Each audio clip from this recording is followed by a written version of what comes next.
आज हम लोग प्लास्टिड के बारे में पढ़ेंगे कि प्लास्टिड है क्या। प्लास्टिड को कहा गया कि बहुत ही इम्पॉर्टेंट सेल ऑर्गेनेल होता है।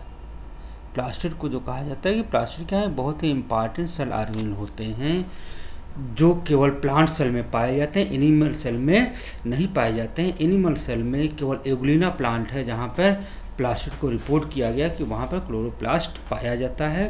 प्लास्टिड शब्द का प्रयोग AFW सिम्पल ने 1885 में ऐसे कोशिकांगों के लिए किया था जो कि फोटोसिंथेसिस तथा फूड स्टोरेज का कार्य करते हैं। पिगमेंट के आधार पर प्लास्टिड को मुख्य रूप से 3 भागों में बांट दिया जाता है। इसमें पहला होता है क्लोरोफिल कंटेनिंग प्लास्टिड, जिसको हम क्लोरोप्लास्ट कह देते हैं, और दूसरा जो है होता है जिसमें क्लोरोफिल के अलावा अन्य पिगमेंट कैरोटीन अथवा जेंथोफिल पाए जाते हैं, उनको हम क्रोमोप्लास्ट कह देते हैं। और तीसरा वे प्लास्टिड होते हैं जिसमें कोई पिगमेंट नहीं पाया जाता है, उनको ल्यूकोप्लास्ट कह देते हैं। यह मुख्य रूप से फूड स्टोरेज का कार्य करते हैं। अब फूड स्टोरेज उनके कार्यात्मक संगठन के आधार पर प्लास्टिड को निम्न भागों में बांट दिया गया है, जिसको जो है हम टाइप ऑफ प्लास्टिक के अंतर्गत देखते हैं। इसमें इटियोप्लास्ट होता है। इटियोप्लास्ट का कार्य क्या है, crystalline prolamellar bodies and precursor of chlorophyll. यह क्रिस्टलाइन प्रोलैमिलर बॉडीज हैं जो कि क्लोरोफिल मॉलिक्यूल के प्रिकर्सर होते हैं, ये क्लोरोफिल की सिंथेसिस का कार्य करते हैं। क्रोमोप्लास्ट जिसको हम कह देते हैं कि ये ऐसे प्लास्टिड हैं जहाँ पर पिगमेंट की सिंथेसिस एवं उसका स्टोरेज होता है। क्लोरोप्लास्ट क्या है, जहाँ पे फोटोसिंथेसिस होती है और लिपिड सिंथेसिस होती है। ल्यूकोप्लास्ट क्या होते हैं कि जहाँ फैटी एसिड और एमिनो एसिड की सिंथेसिस होती है। एमाइलोप्लास्ट क्या है, जहाँ पे स्टार्च और शुगर का स्टोरेज होता है। इलायोप्लास्ट जहाँ पर लिपिड और आयल्स का स्टोरेज होता है, उसको हम इलायोप्लास्ट कह देते हैं। और लास्ट प्रोटीनोप्लास्ट कि जहाँ पर जो है क्या है, ये एंजाइमेटिक एक्टिविटी या एंजाइम जो प्रोटीन होते हैं उनकी सिंथेसिस होती है, इसको हम साइट ऑफ एंजाइम एक्टिविटी भी कह देते हैं। अब जो है देखते हैं हम, अगला आपका टाइप आता है हमारा टाइप ऑफ प्लास्टिक। कि टाइप ऑफ प्लास्टिक के अंतर्गत जो हम देखते हैं कि प्लास्टिक का निर्माण जहाँ से हो रहा है, ठीक, तो जो अनडिफरेंशिएटेड प्लास्टिड होता है उसको हम प्रोप्लास्टिड कह देते हैं। यही डेवलप करता है, डेवलप करके अब अगर क्लोरोफिल उसमें बड़ा सिंथेसाइज हुआ, क्लोरोप्लास्ट हो गया। अगर क्लोरोफिल के अलावा दूसरे पिगमेंट सिंथेसाइज हो जाते हैं तो क्रोमोप्लास्ट बना देता है, और अगर उसमें कोई पिगमेंट नहीं सिंथेसाइज होता वो ल्यूकोप्लास्ट बना देते हैं। तो इस प्लास्टिड का जो हम टाइप देखते हैं, आप यहीं से देखते हैं कि प्रोप्लास्टिड आगे डेवलप करता है, डेवलप करके क्या बना दे रहा है जी। इसमें पहला आपका आ गया क्लोरोप्लास्ट। कि क्लोरोप्लास्ट क्या होते हैं, ये जो है सबसे कॉमन वेल नोन प्लास्टिड हैं जो फोटोसिंथेसिस का कार्य करते हैं। इनके अंदर थाइलाकोइड लैमेली पाई जाती हैं जहाँ पर क्लोरोफिल मॉलिक्यूल होते हैं, और यह क्लोरोफिल मॉलिक्यूल फोटोसिंथेसिस में लाइट कैप्चर करने का कार्य करते हैं। क्रोमोप्लास्ट दूसरा आ गया कि क्रोमोप्लास्ट क्या होते हैं, यह ऐसे प्लास्टिड होते हैं जिसमें पिगमेंट भरा होता है, कि यहाँ पे क्लोरोफिल नहीं होगा, क्लोरोफिल के अलावा जैसे कैरोटीनॉइड पिगमेंट है यह पाए जाते हैं। अब इसी क्रोमोप्लास्ट के कारण ही जो फ्लावर्स हैं, फ्रूट्स हैं, इनके जो डिफरेंट कलर दिखाई दे रहे हैं वह इन्हीं क्रोमोप्लास्ट के कारण ही होते, ठीक। दूसरा हम क्या देते हैं, इनका रोल क्या, बहुत इंपॉर्टेंट रोल फ्लावर में है कि जो डिफरेंट कलर के पेटल्स होते हैं वह पॉलिनेटर्स को अपने तरफ अट्रैक्ट करने का कार्य करते हैं।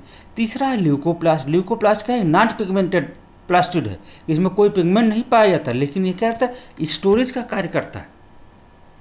अब स्टोरेज का कार्य क्या है कि प्लांट के नीड्स के अनुसार अब ये स्टार्च का भी स्टोरेज करते हैं, लिपिड का भी करते हैं और प्रोटीन का करते हैं। तो अब यहीं पे उनको अलग अलग नाम दे दिया जाता है कि अगर स्टार्च का स्टोरेज करते हैं इसको एमाइलोप्लास्ट कह दिया गया, लिपिड का करते हैं इलायोप्लास्ट कह दिया गया, प्रोटीन का करते हैं इसको प्रोटीनोप्लास्ट कह देते हैं, ठीक। तो ल्यूकोप्लास्ट के अलग अलग फॉर्म हो जाते हैं कि वह किसको स्टोरेज कर रहा है, किसको स्टोर कर रहा है, उस आधार पर इसको नाम दे दिया जाता है। और इस चौथा इसमें आता है जेरेंटोप्लास्ट। जेरेंटोप्लास्ट ऐसे मतलब क्लोरोप्लास्ट को कहा गया जो एजेइंग सेल में पाए जा रहे हैं, कि जहाँ पर जब सेल की एजेइंग होने लगती है वहाँ क्लोरोप्लास्ट का कार्य नहीं रह जाता, जैसे पत्तियों में, ठीक। जब पत्तियाँ जो है गिरने की अवस्था में आ जाती हैं तो वह जो क्लोरोप्लास्ट है वह दूसरे सेल ऑर्गेनेल में परिवर्तन अपने आप को परिवर्तित करने लगता है। तो ऐसे क्लोरोप्लास्ट को हम जेरोंटोप्लास्ट कह देते हैं। ठीक, अब क्लोरोप्लास्ट की संरचना जो हम देखते हैं कि क्लोरोप्लास्ट कैसा होता है। कि क्लोरोप्लास्ट को जो देखा गया कि यह जो है स्फेरिकल, ओवल, डिस्क्वाइड शेप्ड का हायर प्लांट में पाया जाता है। लेकिन एल्गी में जहाँ हम आते हैं ये स्टिलेट होते हैं, रिबन लाइक होते हैं, कप शेप्ड होते हैं, लैडर लाइक होते हैं, अलग अलग टाइप के, स्पाइरल होते हैं। ये सब अलग अलग टाइप के पाए जाते हैं, जिसको आप जो है पिछले साल पढ़े भी होंगे बीएससी फर्स्ट ईयर में। एल्गी टॉपिक में इसको डिटेल स्टडी इसकी कराई जाती है। फिर कि इनकी साइज़ क्या होती है। तो जनरल साइज़ जो हम देखते हैं क्लोरोप्लास्ट की वो 4 से 6 मिली माइक्रोन डायमीटर के होते हैं। प्रत्येक सेल में इनकी संख्या 20 से 40 तक वेरी करती है। तो जो संख्या का वेरिएशन इनके क्या होता है कि सेल की कंडीशन है उसकी आवश्यकता के अनुसार इनकी संख्या घटती बढ़ती रहती है। और ये जो है पूरे साइटोप्लाज्म में इवनली समान रूप से फैले हुए रहते हैं। क्लोरोप्लास्ट को जो कहा गया कि ये क्या होता है, एक जो है डबल मेम्ब्रेन बाउंड संरचना होती है कि इसकी मेम्ब्रेन जो होती है वह लाइपोप्रोटीन की बनी होती है। दोनों मेम्ब्रेन के बीच में स्पेस होता है जिसको हम पेरीप्लास्टिडियल स्पेस भी कहते हैं। इनर मेम्ब्रेन के अंदर मैट्रिक्स भरा होता है जिस मैट्रिक्स को स्टोमा मैट्रिक्स कहते हैं। और इस स्टोमा मैट्रिक्स में ग्रेना भी पाए जाते हैं जो उसके क्या लैमिलर सिस्टम बना देते हैं। और इन लैमिली पे क्लोरोफिल मॉलिक्यूल होते हैं। ठीक, तो क्लोरोप्लास्ट में एक क्लोरोप्लास्ट में जो ग्रेना की संख्या होती है वह 10 to 100 वेरी करती रहती है। ठीक, तो ये जो है इसका क्या हो गया स्ट्रक्चर के बारे में जहाँ हम देखते हैं। अब दूसरा दो सिस्टम आ गया क्लोरोप्लास्ट में जो देखा गया कि एक क्या हो गया कि इनर मेम्ब्रेन के अंदर एक स्ट्रोमा पार्ट पाया जाता है, दूसरा क्या होगा उसमें लैमिलर सिस्टम है जिसको हम ग्रेना पार्ट कह देते हैं। ठीक, तो ये बहुत ही इंपॉर्टेंट पार्ट हो जाते हैं, एक मैट्रिक्स और दूसरा ग्रेना पार्ट हो जाता है। ठीक, तो जो ग्रेना पार्ट होता है वह जो है प्रकाश संश्लेषण के लाइट रिएक्शन से रिलेटेड होता है। और स्ट्रोमा जो पार्ट होते हैं उसमें डार्क रिएक्शन के एंजाइम्स पाए जाते हैं, इसलिए उसको किससे हम कहते हैं कि जो स्ट्रोमा पार्ट हो डार्क रिएक्शन से रिलेटेड होता है। ठीक, अब प्रत्येक जो ग्रेनम है उस पर देखा जाता है कि डिस्क शेप्ड और सिक्के के समान क्वाइन की तरह जो है बहुत सारी क्या होती हैं मेम्ब्रेन बाउंड संरचनाएं होती हैं, लैमिलर संरचनाएं होती हैं और सैक लाइक होती हैं, थैलेनुमा होती हैं और ये सिक्के के समान होती हैं। और एक ग्रेनम में उसी तरह दिखाई देती हैं जैसे कि सिक्के को एक दूसरे के ऊपर रख कर एक ढेर बना दिया जाए, स्टैक बना दिया जाए, उसी तरह जो है ग्रेनम दिखाई देता है। तो ग्रेनम में क्या हो गया कि ग्रेनम को हम क्या कहते हैं कि यह जो है बहुत से डिस्क शेप्ड सैक लाइक संरचनाओं के बने होते हैं। इन डिस्क शेप्ड सैक लाइक संरचनाओं को ग्रेना लैमिली अथवा थाइलेक्वाइड नाम दिया जाता है। ठीक, अब जो ग्रेना होते हैं इनकी संख्या अभी याद है कि एक क्लोरोप्लास्ट में क्या है कि 10 to 100 तक वेरी करते रहते हैं। अब ये ग्रेना एक दूसरे से जुड़े रहते हैं। ठीक, और यह एक दूसरे से मेम्ब्रेन सिस्टम के द्वारा ही जुड़ते हैं। अब जो मेम्ब्रेन सिस्टम एक ग्रेना को दूसरे ग्रेना से जोड़ने का कार्य करती है उस मेम्ब्रेन सिस्टम को हम स्ट्रोमा लैमिली कह देते हैं। तो अब इस तरह से क्या होगा मैट्रिक्स में एक स्ट्रोमा लैमिली ग्रेना लैमिली है।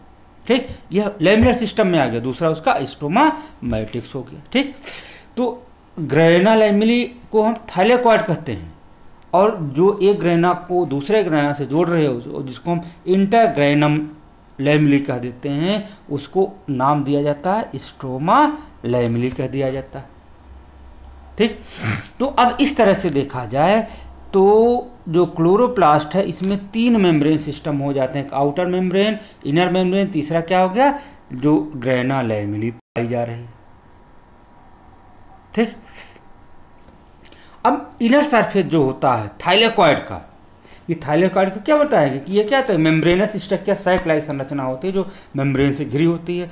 अब उस थाइलेक्वाइड मेम्ब्रेन के इनर सरफेस पे देखा गया कि क्या होते हैं फोटो रिसेप्टर पार्टिकल्स पाए जाते हैं, छोटे छोटे यूनिट्स होते हैं, स्फेरिकल होते हैं और ये क्या होते हैं इनको हम फोटो रिसेप्टर यूनिट कह देते हैं। और इन फोटो रिसेप्टर यूनिट्स को क्वांटासोम नाम दिया जाता है। यह क्वांटासोम जो है 4 छोटे छोटे सब यूनिट से मिलकर बने होते हैं।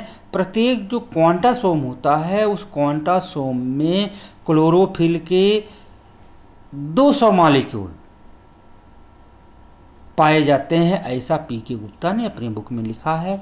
दूसरा हम क्या देखते हैं, आप एस.ए. वर्मा की फिजियोलॉजी की किताब लीजिए तो उसमें लिखा हुआ कि क्लोरोफिल के क्या लगभग 250 एक क्वांटासोम में पाए जाते हैं। तो इस क्वांटासोम को हम क्या कहते हैं, फोटोसिंथेटिक यूनिट भी कहा जाता है। इसी क्वांटासोम के अंदर जो है लाइट रिएक्शन के जो पिगमेंट सिस्टम है, जो लाइट एब्जॉर्ब करने का कार्य करते हैं, उसके जो पिगमेंट सिस्टम फर्स्ट और पिगमेंट सिस्टम सेकंड हैं, वो उसी के अंदर पाए जाते हैं। इसके अलावा जो है थाइलेकॉइड मेम्ब्रेन पे इलेक्ट्रॉन ट्रांसपोर्ट चेन भी पाया जाता है।